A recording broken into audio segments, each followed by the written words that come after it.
Well, this is not how you want to start out a long camping trip. White smoke. And we've got a transmission leak on the tail shaft. Well, when you're headed to Montana, this is not what you expect to have to do. But we had a blowout about 10 minutes away from the campground.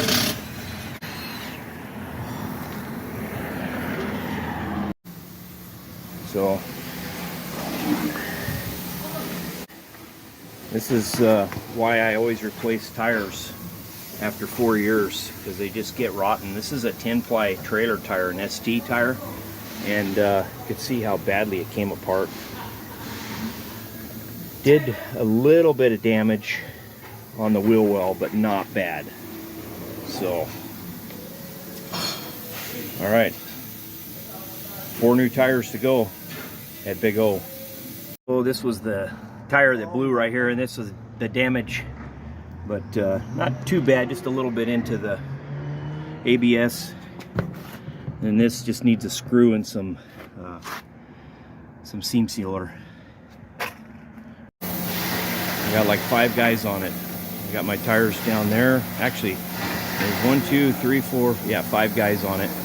They got 3 tire machines, and they're busting this out. All right, they had these things on. I kid you not, 4 tires mounted and balanced in 20 minutes. 5 guys, 3 tire machines. This was amazing. These guys are gonna get a great review from me. I always reward good work.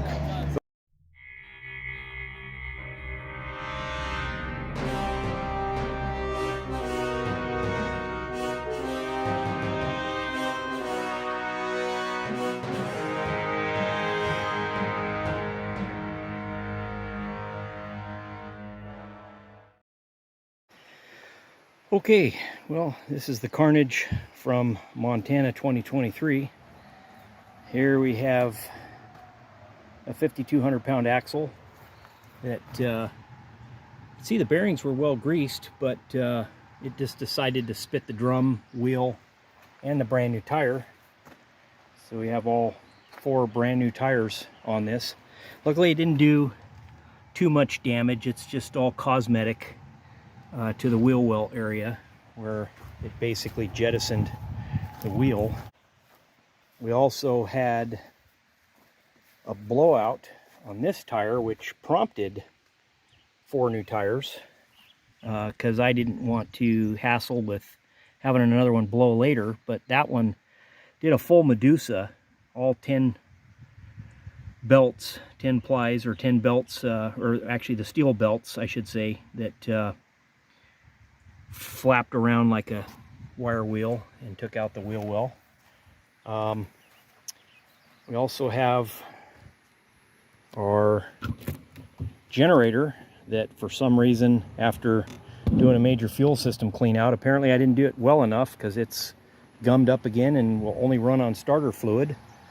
So we are on a rental generator, and if you look at the front of the trailer, primarily in the pockets, that's a good indicator of something that's wrong. And you can kind of see some oil in there. It's not a wheel seal. It's actually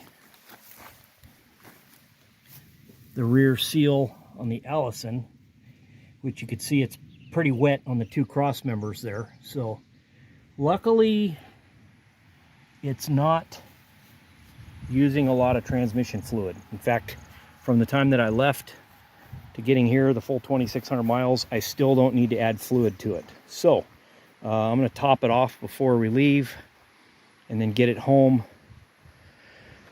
as well as have to work on the trailer. Hopefully I don't have to buy a whole new axle, because it's not going to be fun just with a toolbox and no shop in the grass. The other carnage, you can see that I just about got all the lawn cutting done. Oh, there's Ari's oil pan for his slant sticks. But I lost one of the deck hardware brackets. That's the missing spot. And this is what it's supposed to look like. That silver rod with a washer and a clevis pin.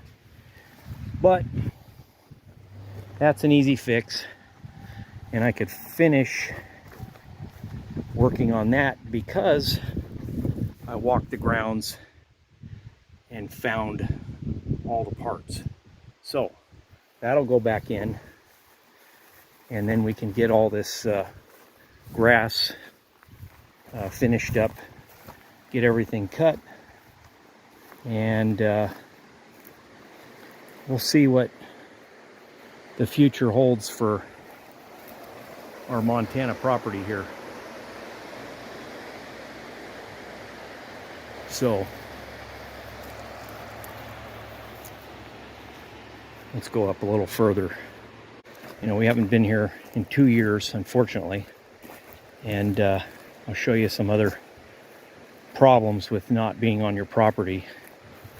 It's not paying attention. I mean, all in all, the property actually looks really good. We haven't had any major issues except for one. So this is pretty much where the plans are for about the kitchen. Well, certainly the deck. And it's going to be about this far. So yeah, quite a view, quite a sound. But I'll show you the one major. We've already had major issues as far as breakage. Luckily, so far, knock on wood, the truck will be okay, but this is the other issue. Yeah, tweakers. So this is our shed that my son and I built.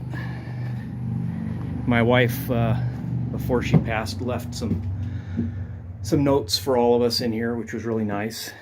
I got it all swept out, cleaned out, but they got my Ryobi kit, they got my batteries, they got my Craftsman drill, my battery charger, my Sawzall,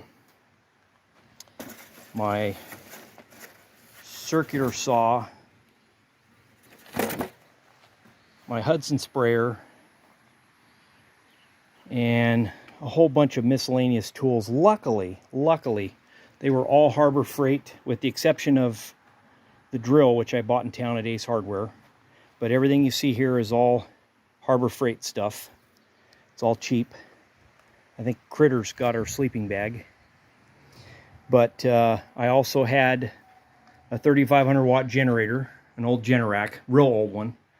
I had a garden cart, a 10L I believe it was, that hooked onto the back of my John Deere tractor. So it was a dump trailer that actually fit in here on end. And I had a brand new barbecue from Walmart, propane barbecue that was in the box, never opened. And you know, I will say they didn't do any damage. They left the lock. The only thing that they did is they just unscrewed the hinges. Now, I don't know if I'm going to go into town, buy another drill, drill out a hole, and run some big bolts all the way through, or just put some really cheesy screws back in it and just leave it just like this, where there's nothing to steal. I'm not going to leave the door off of it, because I know what'll happen. People will use it as an outhouse. And, you know, yeah, this was just something my son and I built. And actually, I'm kind of amazed that it went this long without getting stuff stolen. Luckily, they left some of the fishing tackle, and they left some of the kids' toys. So, you know, tweakers suck, guys. So, and unfortunately, we've got some squatters up the road from me here.